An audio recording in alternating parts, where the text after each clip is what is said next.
right, let's take a look at this one using each of the three methods to solve. The quadratic is already written in ax squared plus bx plus c form, and it's set equal to 0. If we were going to use the 0 property, we would want to factor this, but darn it, it fails us. We can't factor x squared minus 2x plus 7 because we won't be able to think of two numbers that when multiplied you get 7 and when added you get negative 2. So the 0 property is not going to be a method that's going to allow us to solve this quadratic. Next, we move on to the quadratic formula. The quadratic formula, the beauty is that it always works. So I'm going to go ahead and identify A. A is 1 because the number in front of x squared is 1. B is negative 2. And C is positive 7.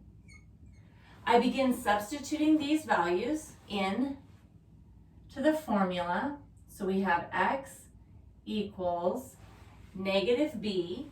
So that's going to be a negative 2, negative b, plus or minus the square root of b squared, negative 2 squared, minus 4ac, all over 2a. All right, I begin simplifying. And negative is positive, so I have 2 plus or minus the square root. And then negative 2 squared is 4. Negative 4 times 1 times 7 is minus 28, all over 2. 4 minus 28 is going to be a negative 24, all over 2. Okay, so from here, we've got a couple things going on. We have a negative underneath the square root. The word for what's underneath the root, that's called the radicand. So I'm going to refer to it as the radicand. The radicand is negative. So the solution to this quadratic is going to be an imaginary solution. Imaginary solutions, complex solutions, they are not graphable.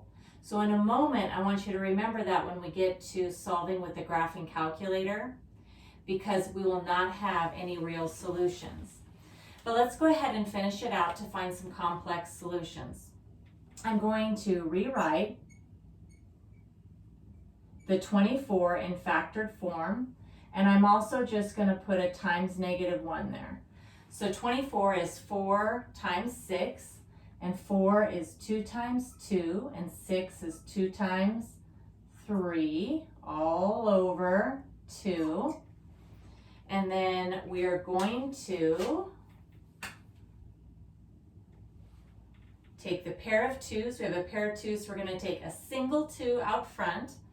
A negative comes out of the radicand as an imaginary number, so as I. So I'm going to have 2 plus or minus 2 and the square root. What's left in here is 6, 2 times 3. I'm going to put the I at the end. If you wanted to say 2i root 6, it's the same thing, but I'm used to a plus bi form. All over 2. We're almost done, but this does cancel. The 2, don't just cancel with one of them. You have to factor it out of the numerator before you can cancel, because you cannot cancel over addition and subtraction. I'm going to turn this into a multiplication problem by factoring out a 2, leaving me with 1 plus or minus the square root of 6. Be careful that you really finish your root and then put the I off to the side, because that I is not underneath the root. All over 2. These 2's cancel. Our final answer is going to be 1 plus or minus the square root of 6, I. Again, please be very careful that you have your I outside of the root. It is no longer under there. The negative comes out of the root as an I. If you have really sloppy handwriting, write 1 plus or minus I root 6 to make that very clear. Okay. The answers to this quadratic are complex solutions, and complex solutions are not graphable. So let's take a look at solving this with our graphing calculator. I headed over to Desmos.com. The original equation was 0 equals x squared minus 2x plus 7. So I replaced the 0 with a y to create this equation. And notice the graph is a parabola opening up, and this parabola is never going to cross the x-axis. Real solutions to equations are found on the x-axis when using the graphing calculator method. So since this parabola will never cross the x-axis, the solution to x squared minus 2x plus 7 equals 0 does not have any real solutions. If we wanted the complex solutions, we would have to use the quadratic formula.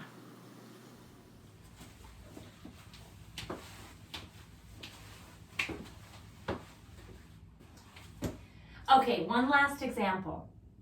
We're going to use this problem to explore these methods. However, I'm going to actually add one more method because that particular method works when the b term is 0. Okay, if we're going to start with a 0 property, then we want to factor. And notice we only have 2 terms. And if this is going to factor, I'm going to rewrite it as a perfect square. We have 3x times 3x and 2 times 2. We really have the formula a squared minus b squared is equal to a plus b times a minus b. So this factors to be 3x plus 2 times 3x minus 2 equals 0. We're going to set each piece equal to 0 and solve. So I'm going to subtract 2 divided by 3, and x is going to equal negative 2/3. And here x equals, add 2 divided by 3, 2/3. And we have our solutions.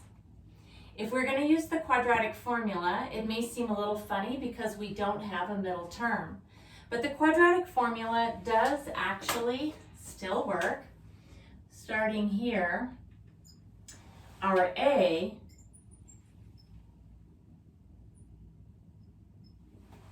is going to be 9 in ax squared. Bx, we don't have any x terms, so we have 0 x's.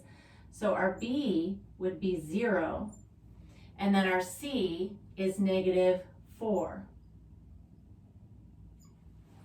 The quadratic formula always works, but it's not just always the fastest way.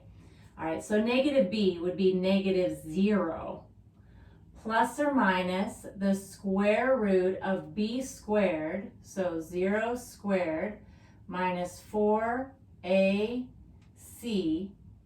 all over 2a, 2 times 9. All right, and then when I simplify, negative 0 is nothing, so we still have this plus or minus, and then negative 4 times negative 4 times 9, well that's, let's see, 16 times 9 is 54, so that's going to be 144. So we have the square root of 144 over 18. The square root of 44 is a perfect square, so we have 12 over 18. And then 12 and 18 are both divisible by 6.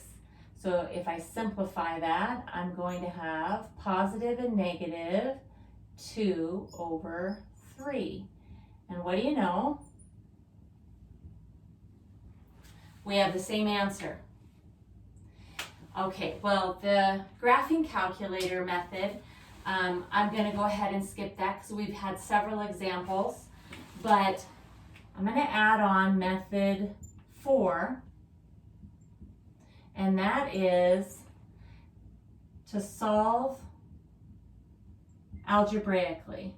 So if I solve algebraically, you're just undoing the order of operations.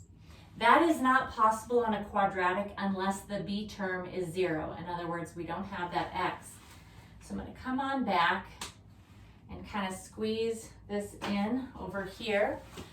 And I'm going to say 9x to the second minus 4 equals 0. If we want to get x by itself, then I'm going to undo PEMDAS.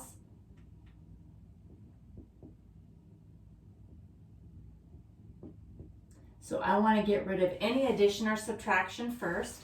So I'm going to add over 4, and that's going to give me 9x squared equals 4. The next thing I'm going to do is get rid of any multiplication or division because I'm undoing PEMDAS. So I'm going to divide by 9, and that's going to give me x squared equals 4 over 9. Okay, then I'm going to undo exponents, and so to get rid of squaring, I'm going to take the square root.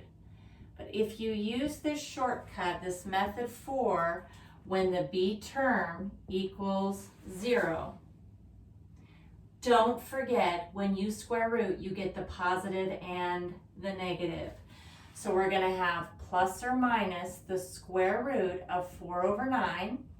And the square root of a fraction is just the square root of the numerator over the square root of the denominator. So we're going to get x equals plus or minus 2 over 3. And again, we got the same answer. If we did use the graphing calculator method, we would have ended up graphing y equals 9x squared minus 4. And when you graphed it, you'd have a parabola, and it's going to cross the x-axis at negative 2/3 and at positive 2/3, and we get the same answer again. Okay, but one more time, if the b term, if that ends up being a 0, you don't have that middle term, you can just undo the order of operations to find your solutions. Just don't forget when you square root to get the x by itself, you get positive and negative. All right.